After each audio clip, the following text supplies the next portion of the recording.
ಮಹಾರಾಷ್ಟ್ರದಲ್ಲಿ ವರುಣನ ಆರ್ಭಟ ಜೋರಾಗಿದೆ. ಮಹಾಮಳೆಗೆ ಒಂದಿಷ್ಟು ಜನಜೀವನ ಕೊಚ್ಚಿ ಹೋಗಿದೆ.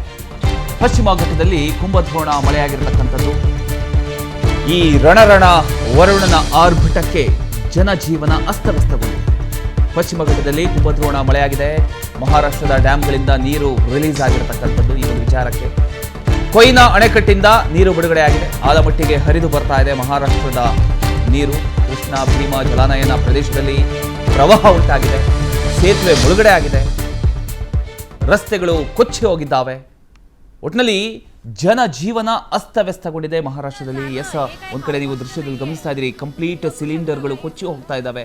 ಯಾವುದೋ ಒಂದು ಪ್ಲಾಂಟ್ ಅಂತ ಅನ್ಸುತ್ತೆ. ಆ ಪ್ಲಾಂಟ್ ಜೋರಾದ ಮಳೆಯಿಂದ ಆ ಪ್ಲಾಂಟಲ್ಲಿ ಇದ್ದಂಥ ಕಂಪ್ಲೀಟ್ ಸಿಲಿಂಡರ್ಗಳು ನೀರಲ್ಲಿ ಕೊಚ್ಚಿ ಹೋಗ್ತಿರೋದನ್ನ ನೀವು ಗಮನಿಸ್ತಾ ಇದ್ದೀರಿ. ಇನ್ನೊಂದು ಕಡೆ ಜನರು ಯಾವ ರೀತಿ ಪರದಾಡ್ತಿದ್ದಾರೆ ಆ ಒಂದು ಭಾಗದಲ್ಲಿ ಅನ್ನೋದನ್ನು ಕೂಡ ನೀವು ಗಮನಿಸ್ತಾ ಇದ್ದೀರಿ. ಮತ್ತೊಂದು ಕಡೆ ವಾಹನ ಸವಾರರು ಆ ನೀರು ತುಂಬಿರತಕ್ಕಂಥ ರಸ್ತೆಯ ಮಧ್ಯದಲ್ಲಿ ವಾಹನ ತಳ್ಕೊಂಡು ಹೋಗ್ತಿರತಕ್ಕಂಥದ್ದನ್ನು ಗಮನಿಸ್ತಾ ಇದ್ದೀರಿ. ಒಟ್ಟಿನಲ್ಲಿ ಈ ರಣರಣ ಮಳೆ ಏನಿದೆ ಮಹಾರಾಷ್ಟ್ರವನ್ನೇ ಒಂದು ಅಲ್ಲೋಲ ಕಲ್ಲೋಲ ಮಾಡಿಬಿಟ್ಟಿದೆ ಅಂತ ಹೇಳ್ಬೋದು. ಪ್ರವಾಹದ ನಡುವೆ ಭೀಕರ ಗಾಳಿ ಬೇರೆ. ಇದು ಮಹಾರಾಷ್ಟ್ರದಲ್ಲಿ ಕಂಡು ಬಂದಂತಹ ದೃಶ್ಯ. ನೆರೆಯ ಮಹಾರಾಷ್ಟ್ರದಲ್ಲಿ ಮುಂಗಾರು ಆರ್ಭಟ ತೀವ್ರಗೊಂಡಿದೆ. ಅದರ ಪರಿಣಾಮ ಕರ್ನಾಟಕದ ಉತ್ತರ ಭಾಗಗಳ ಮೇಲೂ ಕೂಡ ಗೋಚರಿಸ್ತಾ ಇದೆ. ಪಶ್ಚಿಮ ಘಟ್ಟ ಪ್ರದೇಶದಲ್ಲಿ ಸುರಿತಿರತಕ್ಕಂಥ ಭಾರಿ ಮಳೆಯಿಂದ ನದಿಗಳು ಉಕ್ಕಿ ಹರಿತಾ ಇದೆ. ಮಹಾರಾಷ್ಟ್ರ ಹಾಗೂ ಕರ್ನಾಟಕ ಎರಡೂ ರಾಜ್ಯಗಳಲ್ಲಿ ಜನಜೀವನ ಅಸ್ತವ್ಯಸ್ತಗೊಂಡಿದೆ. ಮಹಾರಾಷ್ಟ್ರದ ಪಶ್ಚಿಮ ಘಟ್ಟ ಪ್ರದೇಶದಲ್ಲಿ ಕುಂಭದ್ರೋಣ ಮಳೆ ಆಗ್ತಾ ಇದೆ. ಹಲವು ನದಿಗಳು ಅಪಾಯದ ಮಟ್ಟದಲ್ಲಿ ಹರಿತಾ ಇದ್ದಾವೆ. ಭಾರಿ ಮಳೆಯಿಂದ ರಸ್ತೆಗಳು ಜಲಾವೃತವಾಗಿದೆ. ಕೆಲ ಪ್ರದೇಶಗಳಲ್ಲಿ ಜನರ ಸಂಚಾರಕ್ಕೂ ಕೂಡ ಅಡಚಣೆ ಉಂಟಾಗಿದೆ.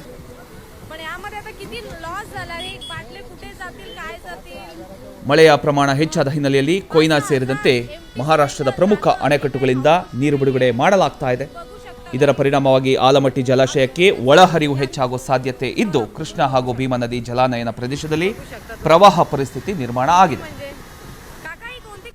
ಇನ್ನು ವರುಣನ ಆರ್ಭಟಕ್ಕೆ ಕೊಡಗು ಜಿಲ್ಲೆ ತತ್ತರಗೊಂಡಿದೆ. ಭಾಗಮಂಡಲ ರಸ್ತೆಯಲ್ಲಿ ಗುಡ್ಡ ಕುಸಿದಿದೆ. ರಸ್ತೆ ಅಂಚಿನ ಮಣ್ಣು ಜಾರಿ ಸವಾರರಲ್ಲಿ ಆತಂಕ ಸೃಷ್ಟಿ ಮಾಡಿದೆ. ಕೊಡಗಿನಲ್ಲಿ ಈಗ ಭಾರೀ ಮಳೆ ಅವಾಂತರದಿಂದ ಒಂದು ಕಡೆ ಗುಡ್ಡ ಕುಸಿದಿದೆ. ರಸ್ತೆ ಅಂಚಿನ ಮಣ್ಣು ಜಾರಿ ಇದೀಗ ವಾಹನ ಸವಾರರಿಗೆ ಒಂದು ಆತಂಕ ಶುರುವಾಗಲಿದೆ. ಸುಮಾರು 3 ಕಿಲೋಮೀಟರ್ ವ್ಯಾಪ್ತಿಯಲ್ಲಿ ಅಪಾಯದ ಸ್ಥಿತಿ ನಿರ್ಮಾಣ ಆಗಿದೆ. ಸವಾರರೆಲ್ಲ ಎಚ್ಚರಿಕೆಯಿಂದ ಇರಬೇಕು ಅಂತ ಜಿಲ್ಲಾಡಳಿತ ಈಗಾಗಲೇ ಮನವಿಯನ್ನ ಮಾಡ್ಕೊಂಡಿದೆ. ಸ್ಥಳಕ್ಕೆ ಈಗ ಭಾಗಮಂಡಲ ಗ್ರಾಮ ಪಂಚಾಯತಿ ಅಧಿಕಾರಿಗಳು ಧಾವಿಸಿದ್ದಾರೆ. ಆ ಪರಿಸ್ಥಿತಿಯನ್ನ ಗಮನಿಸ್ತಾ ಇದ್ದಾರೆ, ಪರಿಶೀಲನೆ ಮಾಡ್ತಾ ಇದ್ದಾರೆ. ನೀವು ದೃಶ್ಯದಲ್ಲಿ ಗಮನಿಸ್ತಾ ಇದ್ದೀರಿ, ಇದು ಭಾಗಮಂಡಲ ರಸ್ತೆ. ಕೊಡಗಿನ ಭಾಗಮಂಡಲಕ್ಕೆ ಹೋಗುವಂತಹ ರಸ್ತೆಯಲ್ಲಿ ಈ ರೀತಿಯ ಒಂದು ದೃಶ್ಯ ಕಂಡು ಬಂದಿರತಕ್ಕಂಥದ್ದು. ಜೋರಾದ ಮಳೆ ಬರ್ತಾ ಇದೆ. ಮಳೆಯ ನಡುವೆ ಈಗ ಗುಡ್ಡ ಕುಸಿದಿದೆ. ಇನ್ನು ಕೊಡಗು ಜಿಲ್ಲೆಯಾದ್ಯಂತ ಮಳೆಯ ಆರ್ಭಟ ಮುಂದುವರೆದಿದೆ. ಮಡಿಕೇರಿ ತಾಲೂಕಿನಲ್ಲಿ ಕಿರು ಸೇತುವೆ ಸಂಪೂರ್ಣವಾಗಿ ಜಲಾವೃತಗೊಂಡಿದೆ. ಪಾರಣೆ, ಮಲವುರಿ, ಬಲ್ಮುರಿ ಗ್ರಾಮಗಳ ಸಂಪರ್ಕಕ್ಕೆ ತಾತ್ಕಾಲಿಕ ಅಡಚಣೆ ಉಂಟಾಗಿದೆ. ಕಿರು ಸೇತುವೆ ಮೇಲೆ ಸುಮಾರು 12 ಅಡಿ ಎತ್ತರದಲ್ಲಿ ನೀರು ಹರಿತಾ ಇದೆ. ಮುಂಜಾಗ್ರತಾ ಕ್ರಮವಾಗಿ ಎರಡೂ ಬದಿಯಲ್ಲಿ ಬ್ಯಾರಿಕೇಡ್ ಅನ್ನ ಅಳವಡಿಕೆ ಮಾಡಿದ್ದಾರೆ. ಇದು ಪಾರಣೆಯ ರಸ್ತೆ, ಇದು ಬಲ್ಮುರಿ ಫಾಲ್ಸ್ ಹೋಗುವಂಥ ಜಾಗ. ಇದು ಆ ಒಂದು ಜಾಗದಲ್ಲಿ ಕಂಪ್ಲೀಟ್ ಆಗಿ ಬ್ಯಾರಿಕೇಡ್ ಅನ್ನು ಹಾಕಿದ್ದಾರೆ. ಅದನ್ನು ನೀವು ಗಮನಿಸ್ತಾ ಇದ್ದೀರಿ. ಇದು ಕೊಡಗಿನಲ್ಲಿ ಆಗಿರತಕ್ಕಂಥ ವಿಚಾರ. ಜೋರಾದ ಮಳೆ ಬರ್ತಾ ಇದೆ. ಮಳೆ ಬರ್ತಿರೋದ್ರಿಂದ ಕಂಪ್ಲೀಟ್ ಆಗಿ ರಸ್ತೆ ನೀರಿನಿಂದ ಮುಚ್ಚಿ ಹೋಗಿದೆ. ಈ ಒಂದು ಕಾರಣದಿಂದ ಯಾರಿಗೂ ಅನಾಹುತ ಆಗಬಾರ್ದು, ತೊಂದರೆ ಆಗಬಾರ್ದು ಅನ್ನೋ ದೃಷ್ಟಿಯಿಂದ ಜಿಲ್ಲಾಡಳಿತ ಈಗ ಅಲ್ಲಿ ಬ್ಯಾರಿಕೇಡ್ಗಳನ್ನು ಹಾಕುವಂಥ ವ್ಯವಸ್ಥೆಗೂ ಕೂಡ ಮುಂದಾಗಿರ್ತಕ್ಕಂಥದ್ದನ್ನು ನೀವು ಗಮನಿಸ್ತಾ ಇದ್ದೀರಿ. ಬಯ್ಯನವರೆಲ್ಲ ಪಾಸ್ ಆಗೋದೆಲ್ಲ ವಿಡಿಯೋ ಮಾಡಿದ್ರು, ಹಾಕೊಡಿ ಹಿಂಗೆಲ್ಲ ಪಾಸ್ ಆಗಬೇಕು ಅಂತ. ಅದು ಕೆಟ್ಟದು. ಕಾಫಿನಾಡು ಚಿಕ್ಕಮಗಳೂರಿನಲ್ಲಿ ಭಾರಿ ಮಳೆ ಆಗ್ತಾ ಇದೆ. ಧುಮ್ಮಿಕ್ತಿರ್ತಕ್ಕಂತಹ ಜಲಪಾತಗಳು. ತರೀಕೆರೆ ತಾಲೂಕಿನ ಹೆಬ್ಬೆ ಜಲಪಾತ, ಆ ಒಂದು ಹೆಬ್ಬೆ ಜಲಪಾತದಲ್ಲಿ ಜಲವೈಭವ ಕಂಡು ಬಂದಿದೆ. ಹಾಲ್ನೋರಿಯಂತೆ ಧುಮ್ಮಿಕ್ತಾ ಇದೆ ಹೆಬ್ಬೆ ಜಲಪಾತ. ಚಿಕ್ಕಮಗಳೂರು ಜಿಲ್ಲೆ ತರೀಕೆರೆ ತಾಲೂಕು ಆ ತಾಲೂಕಿನ ಆ ಒಂದು ಜಲಪಾತವನ್ನು ನೀವು ಗಮನಿಸಬಹುದು. ಹಾಲಿನ ನೊರೆಯಂತೆ ಕಾಣ್ತಾ ಇದೆ. ಜೋರಾದ ಮಳೆಯಿಂದ ಮೈದುಂಬಿ ಧುಮ್ಮಿಕ್ತಾ ಇದೆ ಆ ಒಂದು ಜಲಪಾತ. ತರೀಕೆರೆ ತಾಲೂಕಿನ ಹೆಬ್ಬೆ ಜಲಪಾತ ಇದು. ಆ ಒಂದು ವೈಭವವನ್ನು ನೀವು ಗಮನಿಸ್ಬೋದು. ಯಾರೋ ಒಬ್ಬರು ಅಲ್ಲಿ ನಿಂತು ಇದರ ಒಂದು ವಿಡಿಯೋ ತೆಗೆದು ಕಳಿಸ್ಕೊಟ್ಟಿದ್ದಾರೆ. ಎಷ್ಟು ಅದ್ಭುತವಾಗಿದೆ ನೋಡಿ.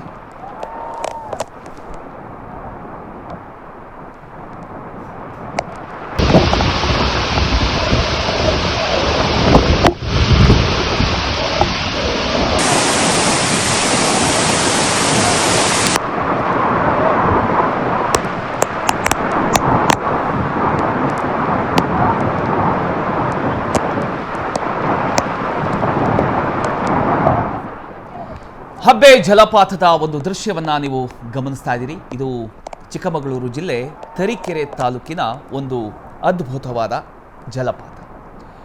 ಸೊ ಈ ಒಂದು ಜಲಪಾತದಲ್ಲಿ ಇಷ್ಟು ದಿನಗಳ ಕಾಲ ಮಳೆ ಇರಲಿಲ್ಲ, ನೀರಿನ ಸಮಸ್ಯೆ ಇತ್ತು, ಅಲ್ಲಿ ಏನು ಕಾಣಿಸ್ತಾ ಇರಲಿಲ್ಲ. ಆದರೆ ಈಗ ಆ ಒಂದು ಭಾಗದಲ್ಲಿ ಜೋರಾದ ಮಳೆಯ ಕಾರಣ ಈಗ ಧುಮ್ಮಿಕ್ಕಿ ಹರಿತಾ ಇದೆ.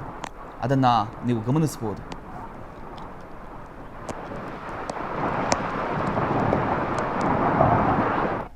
ಇನ್ನು ವಿಜಯನಗರದ ಮಲೆನಾಡ ಭಾಗದಲ್ಲಿ ಮಳೆಯ ಆರ್ಭಟ ಜೋರಾಗಿದೆ. ತುಂಗಭದ್ರಾ ಜಲಾಶಯಕ್ಕೆ ಒಳಹರಿವು ಮತ್ತಷ್ಟು ಹೆಚ್ಚಳಾಗಿದೆ. ವಿಜಯನಗರದ ಮಲೆನಾಡ ಭಾಗದಲ್ಲಿ ಇದೀಗ ಮಳೆಯ ಆರ್ಭಟ ಜೋರಾಗಿರತಕ್ಕಂಥದ್ದು.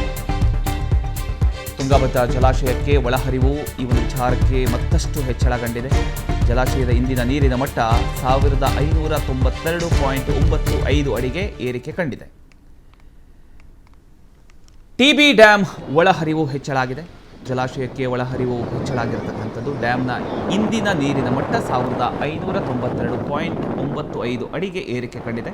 ಒಟ್ಟು ನೀರಿನ ಸಂಗ್ರಹ 13.668 TMC ಅಷ್ಟಿದೆ. 24 ಗಂಟೆಗಳಲ್ಲಿ ಸರಾಸರಿ 28,654 ಕ್ಯೂಸೆಕ್ ಒಳಹರಿವು. ಪ್ರಸ್ತುತ ಜಲಾಶಯಕ್ಕೆ 31,456 ಕ್ಯೂಸೆಕ್ ಒಳಹರಿವು. ಜಲಾಶಯದಿಂದ ಒಟ್ಟು 177 ಕ್ಯೂಸೆಕ್ ನೀರು ಮಾತ್ರ ಹೊರಕ್ಕೆ ಬಿಡಲಾಗಿದೆ. ಇನ್ನು ತುಂಗಾ ನದಿಯಿಂದ 36,803 ಕ್ಯೂಸೆಕ್ ಹೊರಹರಿವು ದಾಖಲಾಗಿದೆ.